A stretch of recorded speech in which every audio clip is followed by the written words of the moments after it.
அன்பான சிம்மராசி நேயர்களே, இனி வரக்கூடிய நாட்களில் உங்கள் வாழ்க்கையில் எந்த மாதிரியான காரியங்கள் உங்களுக்கு வெற்றியை கொடுக்கும், எந்த விஷயங்களை நீங்கள் செய்யவே கூடாது, கிரகநிலைகள், குடும்பம், தொழில், காதல், படிப்பு, உடல் ஆரோக்கியம் மற்றும் எதிர்கால திட்டங்களுக்கு எந்த மாதிரியான பலன்களை கொடுக்கும் அப்படிங்கிறத பற்றி தான் இந்த வீடியோ பதிவில் முழுசாக பார்க்க போகிறோம். இதிலும் முக்கியமாக சிம்ம ராசிக்கு தனித்துவமாக நீங்கள் தெரிஞ்சுக்க வேண்டிய விஷயத்தையும் இந்த வீடியோ பதிவில் சொல்லியிருக்கேன். அதனால் இந்த வீடியோவை முழுசாக பாருங்கள். உங்களுடைய மன குழப்பங்கள் மற்றும் கேள்விகளுக்கு நிச்சயமாக நல்ல தீர்வு கிடைக்கும். சிம்ம ராசி மகம் நட்சத்திரம், பூரம் நட்சத்திரம், உத்திரம் நட்சத்திரம் 1ஆம் பாதம் இருக்கிறவங்களுக்கு உங்களுடைய ராசி அதிபதி சூரியன் அஷ்டமஸ்தானத்தில் இருக்கிறாரு. அஷ்டமத்தில் சனியும் இருக்கிறதுனால உங்களுக்கு அலைச்சல் அதிகரிக்கும் அப்படிங்கிறத புரிஞ்சுக்கணும். பொதுவாக அஷ்டமத்து சனி அப்படின்னாவே ஆதாயம் குறைவாக கிடைக்கும், ஆரோக்கியத்தில் பிரச்சனைகளும் மருத்துவ செலவுகளும் இருக்குது அப்படிங்கிறத நீங்கள் மறந்துடக்கூடாது.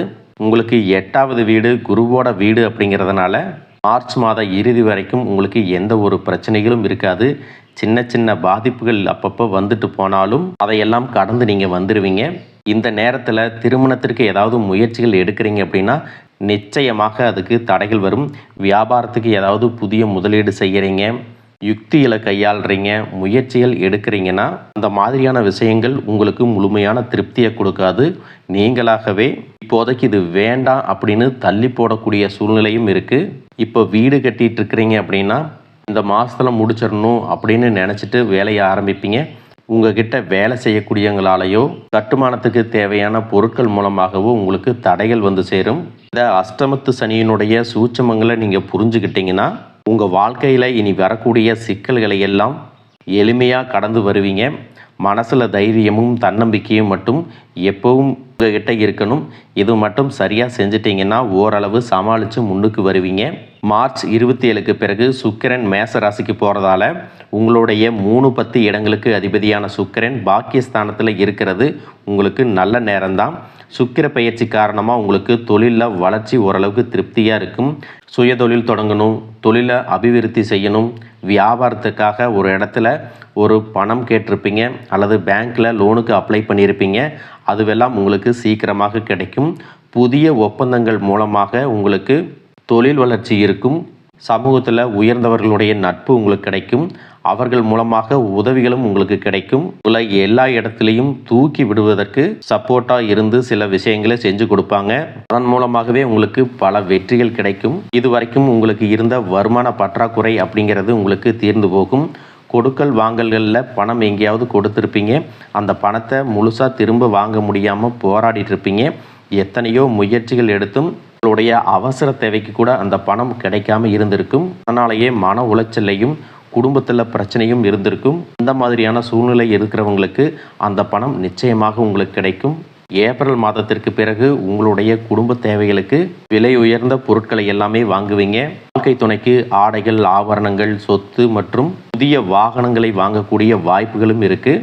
இதுவரைக்கும் உங்களுக்கு பழைய கடன்கள் இருந்துச்சு அப்படின்னாலும் அதையெல்லாம் அடைப்பீங்க. தொழில் மற்றும் வியாபாரத்தில் புதிய நுணுக்கங்களை கற்றுக்குவீங்க. நீங்கள் வேலை செய்யக்கூடிய இடத்துல உங்களுடைய தனித்திறமைகளை பார்த்து மேலதிகாரிகள் பாராட்டுவாங்க. அதன் காரணமாக உங்களுக்கு புதிய பொறுப்புகளும் கிடைக்கும். உங்களுடைய நண்பர்கள் மூலமாக உங்களுக்கு ஆதரவு கிடைக்கும்.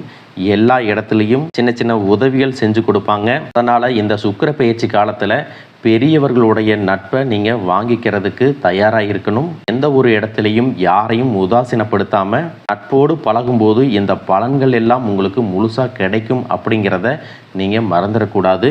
ஏப்ரல் 1 செவ்வாய் மீன ராசிக்கு போகிறதால உங்கள் ராசிக்கு அஷ்டமத்தில் சஞ்சரிக்க போகிறாரு. அஷ்டமத்தில் செவ்வாய் இருக்கிறதுனால ஆரோக்கியம் பாதிக்கப்படக்கூடிய வாய்ப்புகளும் இருக்குது.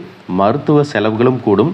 குடும்பத்தில் ஒருத்தர் மாற்றி ஒருத்தர் ஏதாவது ஒரு தொந்தரவு காரணமாக ஹாஸ்பிட்டலுக்கு போயிட்டு வந்துட்டுருப்பீங்க. உங்களுடைய பணம் கொஞ்சம் கொஞ்சமாக விரயமாகும். உடன் பிறந்தவர்களோட சின்ன சின்ன வாக்குவாதங்கள் வருவதனால ஒற்றுமை குறையும். அதே நேரத்தில் உங்களுக்கு அஷ்டம சனியும் இருக்கிறதுனால நீங்கள் இந்த நேரத்தில் கவனமாக இருக்கணும். ஏன் அப்படின்னா உங்களுக்கு 8வது வீடு குருவினுடைய வீடு. இதில் ஏப்ரல் 1க்கு அப்புறம் குருவுக்கு பகை கிரகங்களான செவ்வாயும் சனியும் சேர்ந்துருக்கிறதால நீங்களாகவே மற்றவங்களுக்கு உதவி செய்கிறேன், நல்லது செய்கிறேன் அப்படின்னு தான் போவீங்க. அதுவே உங்களுக்கு உபத்திரமாக மாறிடும். வலிய போய் ஒரு விஷயத்தில் மாட்டிக்குவீங்க. பொது வாழ்க்கையில் இருக்கிறவங்களுக்கு வீண் பழியும் அவங்களுடைய நல்ல பேருக்கு களங்கம் ஏற்படுத்துகிற மாதிரியான சூழ்நிலையும் இருக்குது. அதனால் எந்த ஒரு விஷயத்தை செய்கிறதுக்கு முன்னாடியும் நல்லது கெட்டது ஆராய்ஞ்சு பார்த்து அதுக்கு அப்புறமா நீங்கள் செயல்படுறது ரொம்பவே நல்லது. இது வரைக்கும் உங்களுக்கு உடலில் ஏற்படக்கூடிய தொந்தரவுகளுக்காக சில மருந்து மாத்திரைகளை எடுத்திருந்திருப்பீங்க. அதை சில கவனக்குறைவுகள் காரணமாக எடுக்காமையும் விட்டுருப்பீங்க. அந்த மாதிரியெல்லாம் இல்லாமல் உங்கள் உடல் நலனில் ரொம்பவே அக்கறை செலுத்தி தேவையான மருந்து மாத்திரைகளை தேவையான நேரத்தில் சாப்பிடணும். எந்த ஒரு இடத்துலையும் நான் நல்லா இருக்கிறேன், எனக்கு ஒன்றும் இல்லை அப்படின்னு உங்களுடைய உடலில் ஏற்படக்கூடிய மாற்றங்களை நீங்கள் கவனிக்காமல் இருக்கக்கூடாது. ஏப்ரல் 6 புதன் மீன ராசிக்கு போகிறதுனால அங்கே நீச்சமும் அடைகிறாங்க. உங்களுடைய ராசிக்கு 2 மற்றும் 11 வீடுகளுக்கு சொந்தமான புதன் நீச்சம் அடையக்கூடிய காலம் அப்படிங்கிறதுனால அதிகமான மனக்குழப்பங்களை ஏற்படுத்தும், பண நெருக்கடியை உருவாக்கும். என்னதான் இது வரைக்கும் உங்களுக்கு வருமானம் அதிகமாக இருந்து போதிய அளவுக்கு பணம் இருந்தாலும் நீங்களாகவே கடன் வாங்குவீங்க. திடீர்னு செலவுகள் வரும். வெளிநாட்டில் இருக்கிறவங்க சொந்த ஊருக்கும், சொந்த ஊரில் இருக்கிறவங்க வெளிநாட்டுக்கும் போக முடியாத சூழ்நிலை வரும்.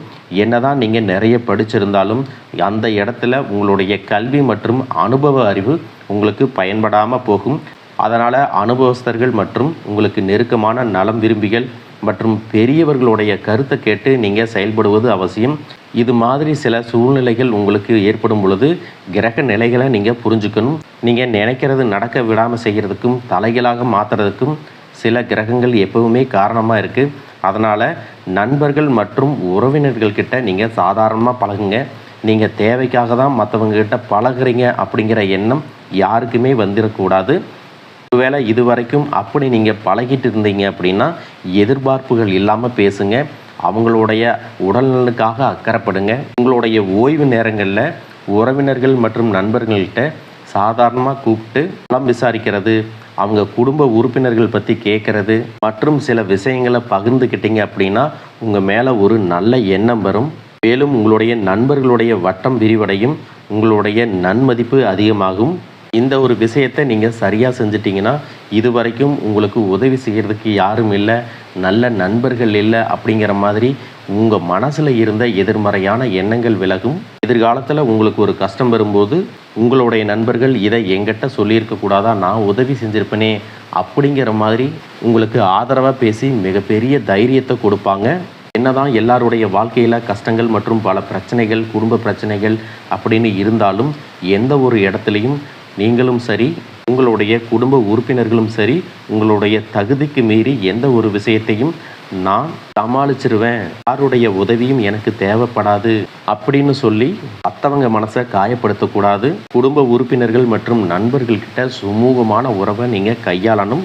ஏன்னா இதை சரியாக ஃபாலோ பண்ணல அப்படின்னா இது உங்களுடைய தொழில் மற்றும் வியாபாரம் செய்கிறவங்களுக்கும் முக்கியமாக பங்குதாரர்களுக்கும் பகை ஏற்படக்கூடிய காலமாக இருக்கும். அதனால் உங்களுடைய செயல்பாடுகள் ரொம்ப கவனமாக இருக்க வேண்டிய காலம் இது. சினிமா மற்றும் கலைஞர்களுக்கு நல்ல சந்தர்ப்பங்கள் வாய்ப்புகள் கிடைக்கும்போது அதை பயன்படுத்தி கொள்ளணும்.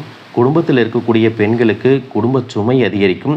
தன்னுடைய வாழ்க்கை துணையின் உறவுகளால் நிம்மதியை கெடுக்கக்கூடிய சூழ்நிலையும் இருக்கும். அவங்க மேலே வெறுப்பை காட்டுற மாதிரியும் இருக்கும். இது வரைக்கும் அவங்க மேலே பாசமாக இருந்திருப்பாங்க. அவங்களுடைய நலனுக்காக மெனக்கெட்டு எத்தனையோ விஷயங்களை செஞ்சு கொடுத்துருப்பாங்க. ஆனால் இனி அவங்க முகத்தில் முழிக்கவே கூடாது. அவங்க பேரை சொன்னாலே கோவப்படுவாங்க. இனி இவங்க நம்ம வாழ்க்கையில் வரவே கூடாது அப்படிங்கிற மாதிரியான எண்ணங்கள் தான் இருக்கும்.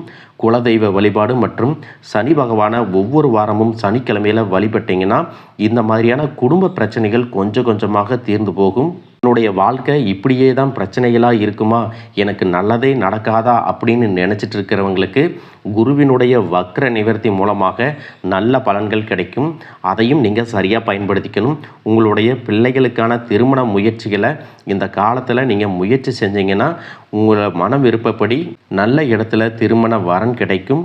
திருமணமும் சந்தோஷமாக நடந்து முடியும். பூர்வீக சொத்து சம்பந்தமாக பிரச்சனைகள் இருக்குது, தகராறுகள் இருக்குது அப்படின்னா அதுவெல்லாம் உங்களுக்கு சாதகமாக மாறும். நீங்கள் வேலை செய்யக்கூடிய இடத்துல உத்தியோகத்தில் இடமாற்றம் ஏற்பட்டு உங்களுடைய எதிர்பார்ப்புகள் எல்லாமே நிறைவேறும்.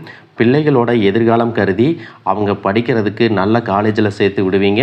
அவங்களுக்காக நகைகள் மற்றும் சொத்துகள் எல்லாம் சேர்த்து வைப்பீங்க. அவர்களுடைய திருமணம், மேற்படிப்பு, வேலை அப்படின்னு அவங்களுடைய எதிர்காலத்திற்கு நல்ல விஷயங்களை நீங்கள் செய்யும்போது அதுவெல்லாம் உங்களுக்கு வெற்றியை கொடுக்கும்.